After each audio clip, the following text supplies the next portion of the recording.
everyone, welcome back to my channel. My name is Paola and welcome to a new video in the 12 Days of Bookmas series. Today I'm going to talk about my favorite books that I read in the spring of 2024. Let's get started. Till the Last Bit of My Heart by Luangi Beaumontes. This is about Jackson, who is the teen son of the town's mortician, and it's about him bringing someone back to life and like the consequences of that, the time that he has to bring this person back for good or lose him forever. This one I really loved because it's about like uncovering family secrets. It's kind of like Shadow Shaper by Daniel Jose Older in that vein. Also, the romance is incredibly sweet. It is so sweet. I love soft boys so much. Also, the cover, isn't it just stunning? But yes, I read this one all the way back in March because I was helping Lula with promotion.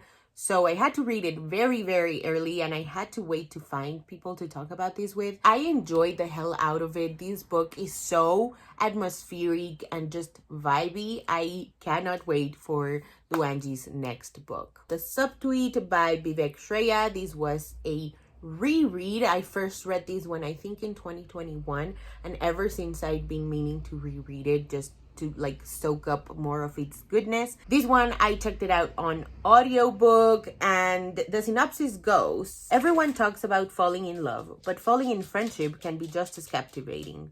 When Ila Devaki's song is covered by internet famous artist Rukmini, the two musicians meet and a transformative friendship begins. This one is about messy female main characters, unlikable main characters, if you will, and it goes deep into complex female friendships and dynamics. The book really leans into the messiness that goes with one of your friends being more successful than you are in the same industry that you are in. It's about the music industry. It's about artistry and activism and representation and what that means to the outside world and what that means to you as a person who's doing the quote-unquote representing. Girls on the Verge. This is by Sharon Biggs Waller. I also got this one on audiobook and the narrator is Sandy Rustin. This is a road trip story and it's about Camille, who is a theater kid. She recently learned that she is pregnant, but she doesn't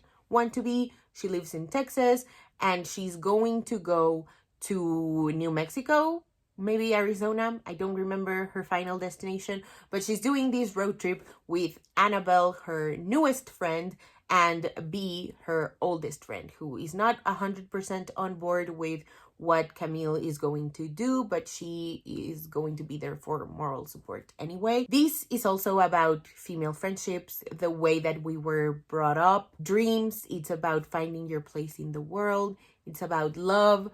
It's about honesty, and it's so packed with such like incredible commentary, very timely as well. Highly recommend this one. Emergency Contact by Mary H.K. Choi. This one I also read on audiobook.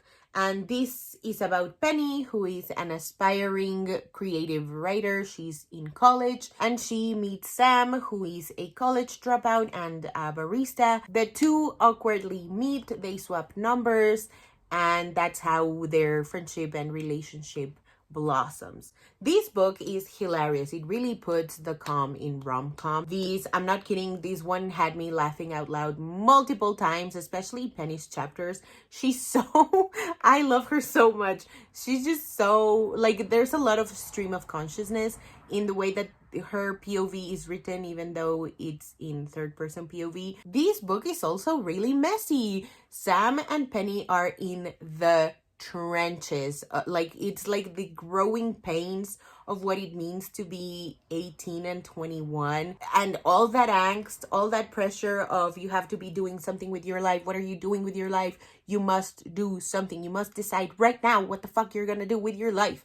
It's that kind of thing that like weighs them down and that like really eats at them. It's approached in such a funny way, but it's also really well balanced. Like, it gives the serious topics the attention and the care and the seriousness that they deserve, while also having a lot of comedic moments.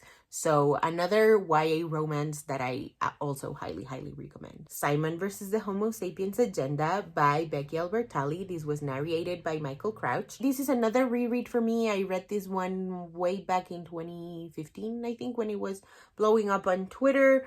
And this is about Simon, who is a closeted teenager who is being blackmailed by a kid who really wants to go out with Simon's newest friend, and if he doesn't set them up, then this kid is going to out him. I love the voice in this so much. Like, it's one of those books where you can really feel that it's a teenager speaking to you, or like that you're reading his diary or something. It's really raw and vulnerable, and it's also really funny. So that alone deserves a whole ton of kudos for Becky Albertalli. The friend group, hello, Leah, Nick, and Abby are just such great like attachments to Simon. Not only that, but I could also picture books just for the three of them. Leah actually did get her own little book. I love them so much, and I especially love Simon and Abby because they're theater kids. And of course, I couldn't go without mentioning the love story. Their emails, like Simon and Blue's emails, are so cute. I love that they're just so, again, really vulnerable with each other. They understand each other really well. I feel like the vulnerability that exists when they don't know each other is a lot of the magic, obviously, but I also feel like it's the kind of inkling that you get, that you just know that you would get along with this person in real life. I love that they fall in love via emails. That is so sweet to me. Hello, Editing Paola. I just realized that I did a horrible job at explaining the other two books on the list, so I'm here to fix that. So This Is Me Trying by Raquel Marie is YA contemporary, and it's about two estranged best friends, Beatriz and Santiago, who have not seen each other in 2 years after the funeral of their mutual best friend.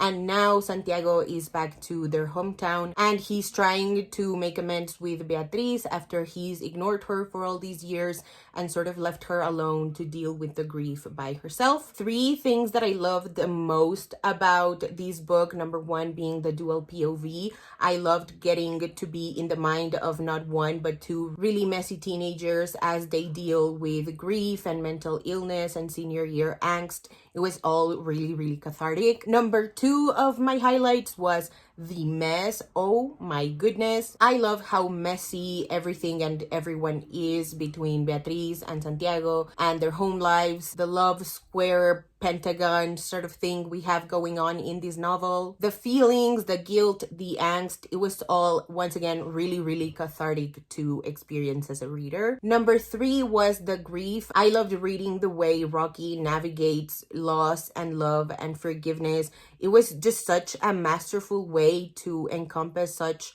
a heavy subject, and it's just really honest, really raw, and once again, really cathartic. This book was phenomenal. Last but certainly not least, I want to talk about Lulu and Milagros Search for Clarity by Angela Vélez. I listened to this one on audio, and it was narrated by Adriana Santos and Sol Madariaga. This is YA contemporary once again, and it is a road trip story about 2 sisters, Lulu, who is the youngest child, and Milagro, who is the middle child. And they go on this college tour and uncover family secrets and things about themselves. Again, 3 highlights for this book. Number 1, the road trip. There's just something about a literal journey that makes the emotional journey that we go on with the characters just hit really different for me. Number 2, this should come as no surprise, the family secrets. I love the tension and the anticipation that comes with parents and sometimes siblings keeping secrets from each other. That just keeps me glued to the page. And number 3 was Lulu and Milagros' dynamic. I loved getting to know Lulu as this like really uptight academic child, and Milagro, who is more carefree. And that striking difference in their personalities makes their dynamic just be tons and tons of fun. Highly recommend every single one of these books. Please give them a go if you haven't already. Thank you so much for watching. If you haven't already and you'd like to, go ahead and hit subscribe, and I'll see you in the next one. Bye!